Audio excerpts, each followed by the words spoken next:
బ్రాహ్మణులకు శుభవార్త.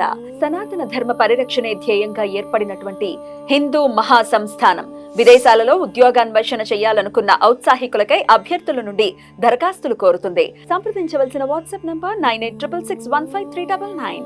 నమస్తే, వెల్కమ్ టు అవర్ ఛానల్. నేను పద్మిని. ప్రస్తుతంతో పాటు ప్రముఖ ఆధ్యాత్మికవేత్త, నారీసేన ఫౌండర్, దత్త ఉపాసకురాలు శ్రీమతి లతా దత్త గారు మనతో పాటు ఉన్నారు. మాట్లాడదాం. నమస్తే అక్క. నమస్తే రా. జై గురుదత్త. శ్రీ గురుదత్త అక్క. మహిళా పక్షాలు కూడా మొదలయ్యేటటువంటి మాసం ఇది. భాద్రపద మాసంలోనే ఉన్నాము.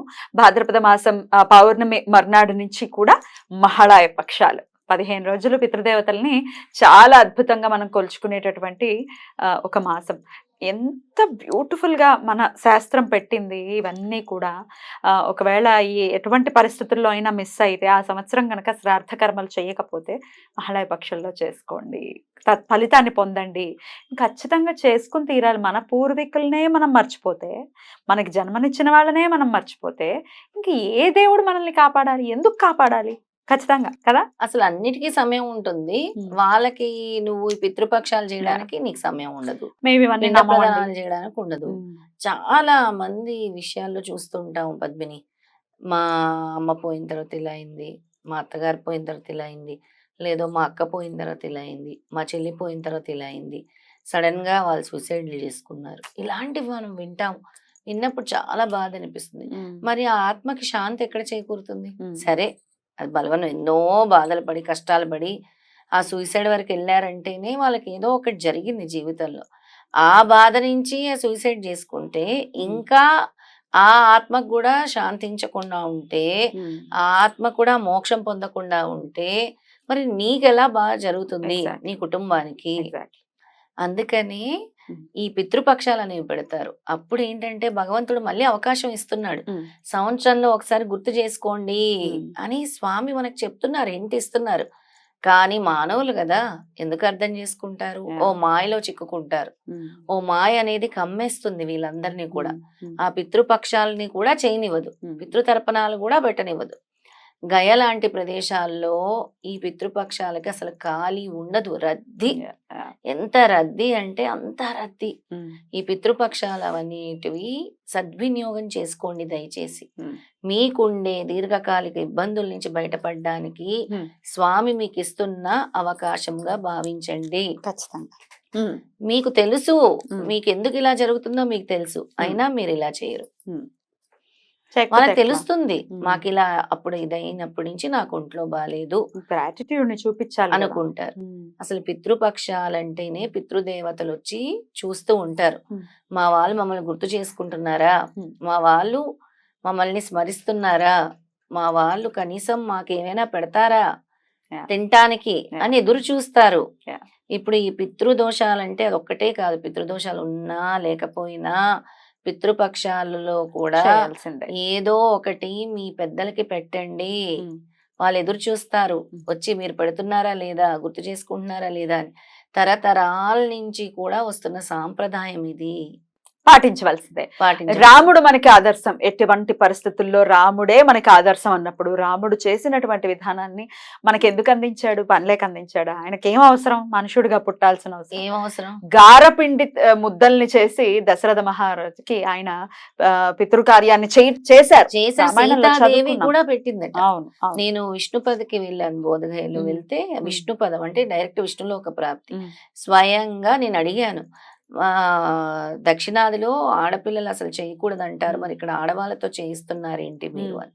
స్వయంగా సీతాదేవి కూడా వాళ్ళ మామగారికి పెట్టింది. సీతాదేవి కూడా ఇక్కడ చెయ్యొచ్చు, ఇక్కడ అలాంటివి ఏమీ ఉండవు అని చెప్పారు.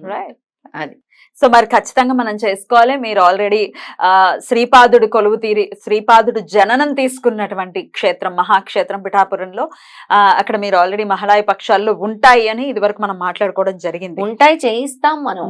ఎవరైతే ఈ పితృపక్షాలు చేయించుకోవాలనుకుంటున్నారో, ఎవరైతే ఈ పిండ తర్పణాలు చేయించుకోవాలనుకుంటున్నారో వాళ్ళందరికీ కూడా దగ్గరుండి చేయిద్దాం. వాళ్ళ ఆ బాధల నుంచి బయటపడాలి అని అనుకుంటున్నాను. ఎందుకంటే ఇలాంటివే చాలా వస్తున్నాయి. ఫోన్ నెగిటివ్ ఎనర్జీలు వస్తున్నాయి, ఆరోగ్య సమస్యలు వస్తున్నాయి, బ్లాకేజెస్ వస్తున్నాయి. సో పితృపక్షాలు ఖచ్చితంగా మనం వినియోగించుకోవాలి. అలాగే మనకి ప్రతి నెల కూడా అమావాస్య తిథి స్వామి ఇస్తున్నారు తప్పకుండా. అమావాస్య రోజు మీ పెద్దల్ని గుర్తు చేసుకొని ఏదో ఒక వంటకం మీరు వండింది పెట్టండి, పైన కాకులకు పెట్టండి, గుర్తు చేసుకొని వాళ్ళు వచ్చి స్వీకరించాలి అని కోరుకోండి. అమావాస్య రోజు మీ పెద్దల పేరు మీద గనక మీరు అన్నదానం చేస్తే ఈ పితృదోషాల ఎఫెక్ట్ నుంచి తగ్గుతుంది, అంటే ఉపశమనం పొందుతారు. ఆ రోజు ప్రత్యేకంగా అమావాస్య రోజు ప్రత్యేకంగా మీ పూర్వీకులు లేదా మీ పెద్దలు వాళ్ళ పేరు మీద మీరు అన్నదానాలు చేయండి. పేదలకి ముఖ్యంగా ఎవరికైతే చాలా ఇబ్బందుల్లో ఉంటారో అలాంటి వాళ్ళకే అన్నదానం చేయాలి. రైట్, మీరు కూడా అదే ఆల్రెడీ చేస్తున్నారు. నిన్ననే సోమావతి అమావాస్య ఈ అమావాస్య శ్రావణ అమావాస్య నుంచి మొదలుకుని మీరు అన్నదానం అనేది చేస్తున్నారు. ఎక్కడ చేశారక్క? ఏం ఈఎస్ఐ హాస్పిటల్ దగ్గర చాలా మంది రోగులుకి వాళ్ళు లోపల పెడతారు, కానీ వాళ్ళతో పాటు ఉండే అటెండర్స్ కి చాలా పెట్టరు. వాళ్ళంతా బయటకు వెళ్ళి తినాలి. చాలా ఆర్థిక ఇబ్బందులతో ఉండే వాళ్ళు చాలా మంది ఉంటారు అక్కడ. అంటే భోజనం కొనుక్కోలేని స్థితిలో ఉంటారు వాళ్ళు. అలాంటి వాళ్ళందరికీ కూడా మనం పెట్టడం జరుగుతుంది. అమావాస్యకి భగవంతుడు దయతలిస్తే నెలలో 2-3 సార్లు అయినా పెట్టాలని అనుకుంటున్నాను, స్వామి అనుగ్రహం. కానీ ప్రతి అమావాస్యకి ఎందుకు నేను ఇంప్లిమెంట్ చేస్తున్నాను అని అంటే యాన్సెస్టర్స్ కి, ముఖ్యంగా పెద్దలకి, అంటే ఎవరికైతే వాళ్ళ పేర్ల మీద అయితే చేస్తూ ఉంటాం మనము, వాళ్ళకి ఈ ఆపదల నుంచి బయటపడతారు. అలాగే వాళ్ళకి అడ్డంకులు అనేవి లేకుండా ఉంటాయి జీవితంలో. ఆ డిఫరెన్స్ వాళ్ళకి తెలుస్తుంది అనమాట. సో నిన్న ఎంత మందికి సుమారుగా మీరు అన్నదానం? 250 మందికి చేసాం. వంట మేమే మొత్తం, భక్తులు వాలంటీర్స్ అందరు వచ్చి, అందులో ముఖ్యంగా నేను కూడా కూరగాయలు కోయటం అన్ని చేసుకుని వండి ప్యాకింగ్ చేసి, నిన్న అంతకు ముందు నెలలో వాళ్ళకి వెజిటేబుల్ బిర్యానీ, ఆలు కూర్మా, రైతా ఇచ్చాము. నిన్న వచ్చేసి వైట్ రైస్ చేశారా? అంతకు ముందు నెల కూడా చేసాము. అమావాస్యకి ఇది 2వ నెల. అయితే స్వామికి ముందు మనం నైవేద్యంగా పెట్టి ఆ ప్రసాద వితరణ లాగే చేస్తున్నాము. వైట్ రైస్, ఒక పప్పు, ఒక కర్రీ ఇచ్చాము. అలా చేశారు. అలాగా వాళ్ళకి పార్సల్ కట్టి ఇచ్చామన్నమాట. అంటే వాళ్ళల్లో ఒక్క బ్లెస్సింగ్ అయినా చాలు మనకి. అలాగే భగవంతుడు కూడా అప్పుడే ఆనందిస్తాడు. భగవంతుడు పదే పదే చెప్తాడు.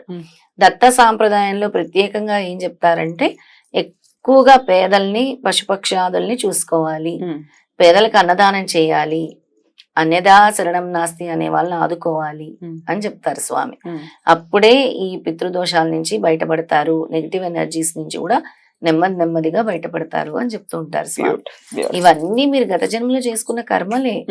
ఆ కర్మల నుంచి బయటపడాలి అని అంటే స్వామి చెప్పేది అన్నదానాలు, అమావాస్య అన్నదానాలు, తీర్థయాత్రలు, జపాలు, నామజపాలు, హోమాలు ఖచ్చితంగా చేసుకోవాలి. అందులో ఇంకా ఎటువంటి సందేహం లేదు. ఇక మహాళయ పక్షం మొదలు కాబోతోంది. 19వ తారీఖు నుంచి, సెప్టెంబర్ 19వ తారీఖు నుంచి మహాళయ పక్షం మొదలవుతుంది. కాబట్టి మరి మహాళయ పక్షంలో పితృ కార్యాలకి సంబంధించి పిఠాపురంలో ఒకవేళ చేయించుకోదలుచుకున్న వాళ్ళు పాదగయలో ఆబ్వియస్ గా మరి అక్కడ చేయించుకోదలుచుకున్న వాళ్ళు ఖచ్చితంగా రిజిస్టర్ చేసుకోవాల్సి ఉంటుంది. లత గారి నంబర్ కి కాల్ చేసి రిజిస్టర్ చేసుకోండి. రైట్ అక్క, చాలా అద్భుతమైనటువంటి కార్యక్రమాలు. మన ద్వారా కొంతమంది అయినా బయటపడాలి. వాళ్ళ కర్మలను అయితే మనం తొలగించలేము, గాని బ్లాకేజెస్ తొలగించవచ్చు. కర్మలు ఎవరైనా అనుభవింపక తప్పదు. ఆ కర్మ ఎక్కువ కాకుండా కొంతలో ఉపశమనం పొందేలా స్వామి చేస్తారు ఇలాంటి కార్యక్రమాల వల్ల. ఆ కొంత వరకు మనం మన ద్వారా ఏం చేయించగలమో అవే చేయిస్తాం పాదగయలో. తప్పకుండా. అయితే ఈ కాలసర్ప దోషాలు అని చాలా మంది అంటుంటారు కదా పద్మిని, అవి పితృదోషాలు ఒక రీజన్. కాలసర్ప దోషాలు వస్తున్నాయి, మాకు అసలు జీవితంలో ఏం జరుగుతుందో తెలవట్లేదు, అస్తవ్యస్తంగా ఉంది. ఇప్పుడు చూస్తే పెళ్లిళ్ళు అసలు అవ్వట్లేదు. దానికి రీజన్ కూడా ఇవే, కాలసర్ప దోషాలు, కుజగ్రహ ప్రభావాలు. అలాగే ఈ మహాలయ పక్షాలని సద్వినియోగం చేసుకోవాలి అందరు కూడా. అంటే మీ పితృదేవతల్ని గుర్తు చేసుకోండి. ఖచ్చితంగా. మరి మహాలయ పక్షాల్లో కనుక మీ పితృకార్యాలు ఒకవేళ చేయించుకోవాలి, పాదగయ పిఠాపురంలో చేయించుకోవాలి అనుకుంటే కనుక ఖచ్చితంగా రిజిస్టర్ చేసుకోవాల్సి ఉంటుంది. లత గారి నంబర్ కి కాల్ చేసి రిజిస్టర్ చేసుకోండి. రైట్ అక్క, thank you so very much అక్క. నమస్తే. జై గురుదత్త. శ్రీ గురుదత్త.